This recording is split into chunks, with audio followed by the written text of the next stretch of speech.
It is an astonishing allegation that 2 months after this official Saudi photograph, the Saudi Crown Prince's WhatsApp account was used to hack the phone of Jeff Bezos, the world's richest man. In the spring of 2018, the pair exchanged phone numbers after the Crown Prince visited Bezos' newspaper, The Washington Post. 6 months earlier, this Saudi journalist, Jamal Khashoggi, had begun writing articles for the paper, articles highly critical of the Crown Prince. Welcome! Forensic experts working for Bezos now say with medium to high confidence that the Crown Prince was directly involved in hacking his phone. In October 2018, Khashoggi was murdered inside the Saudi consulate in Istanbul. The hit squad involved was drawn from Saudi intelligence and the Crown Prince's own royal guard. The Washington Post naturally investigated and demanded an explanation. And then details of Bezos' private life mysteriously appeared in the American tabloid press. The Amazon founder agreed to a $35 billion settlement with Mrs. Bezos as the world's most expensive divorce. Not long after his divorce was announced, Mr. Bezos received this out-of-the-blue text from the Saudi Crown Prince's WhatsApp account. Jeff, all what you hear or told to, it's not true, and it's a matter of time till you know the truth. There is nothing against you or Amazon from me or Saudi Arabia. But Bezos was determined to get to the bottom of the phone hack, as well as the murder of his Washington Post columnist, giving this message to Khashoggi's heartbroken fiancée in Istanbul last year. It is unimaginable. And you need to know that you are in our hearts. The Saudis are believed to have spent around $60 million on spyware from this Israeli company, the NSO Group, which is being sued by WhatsApp, but which says it helps governments fight crime and terrorism. Only last week, Amnesty International went to court in Tel Aviv to try and stop NSO exports. Amnesty claims it too was subject to a phone hack in 2018. Omar Abdulaziz, a Saudi dissident in Canada, claims his phone was hacked as well.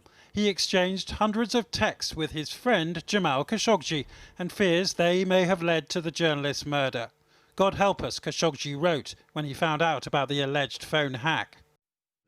This afternoon, 2 UN rapporteurs, including Agnes Kalamard, who's investigated the Khashoggi case, said they were gravely concerned about the alleged hack of Jeff Bezos' phone, and they demanded an immediate investigation by the Americans and others.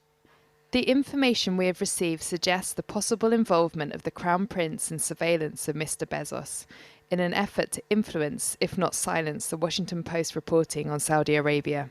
These allegations are relevant as well to ongoing evaluation of claims about the Crown Prince's involvement in the 2018 murder of Jamal Khashoggi.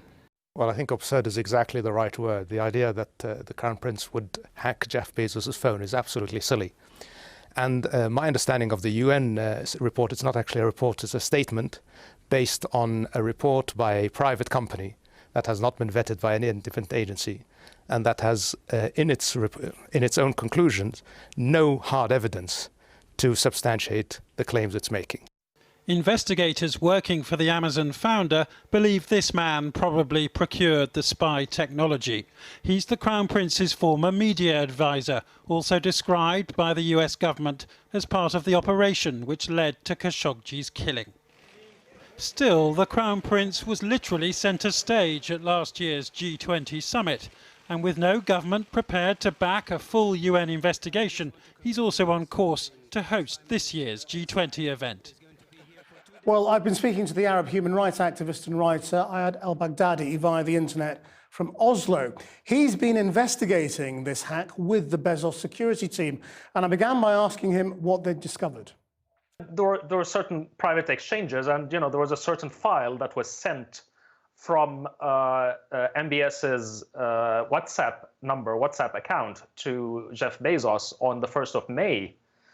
And it just happened that right after that, we see evidence that Jeff Bezos' phone starts behaving in a very, very different way. And there's massive amounts of data that are being sent out from the phone, gigabytes of data. And if we put it in a picture beyond that, we see that over the next few weeks, there are multiple Saudi dissidents and journalists and even a researcher at Amnesty who are also hit with hacks. Their phones are also hacked around the same period of time. And then we see that on November, I believe it was November 7th, this is a little over a month after the Khashoggi murder, a message is sent from MBS to Jeff Bezos simply saying, "I know about your affair." And this was one of several messages that seemed to, that kind of really, there's no other interpretation that other than the fact that MBS had access to private communications. I mean, of course, what we don't know is that it was MBS using the phone. It could have been, any one of his staff or Saudi intelligence or anyone else. Yeah. So nobody was sitting with MBS in the room, so nobody can actually say that they have direct evidence that it was MBS who pressed the button. But what we know is that the reason why Jeff Bezos, being a smart man as he is, he would not just click on any random link sent from a random number.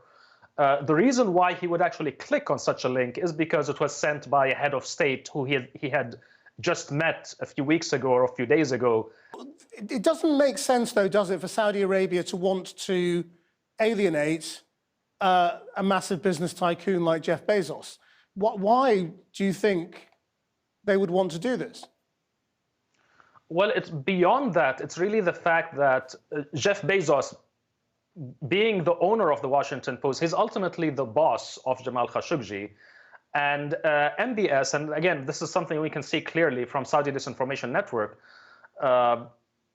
MBS was very annoyed by the fact that Jeff Bezos would not curb the Washington Post. He would not actually limit the Washington Post coverage, seeing how he is the owner after all.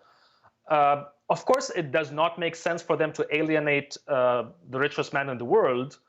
But again, it doesn't make sense to them to actually kill and dismember a journalist in a consulate, in their own consulate. There's a lot of things about Saudi Arabia, the modern Saudi Arabia, that don't make a lot of sense. It doesn't mean, unfortunately, we're not dealing with a rational actor in MBS.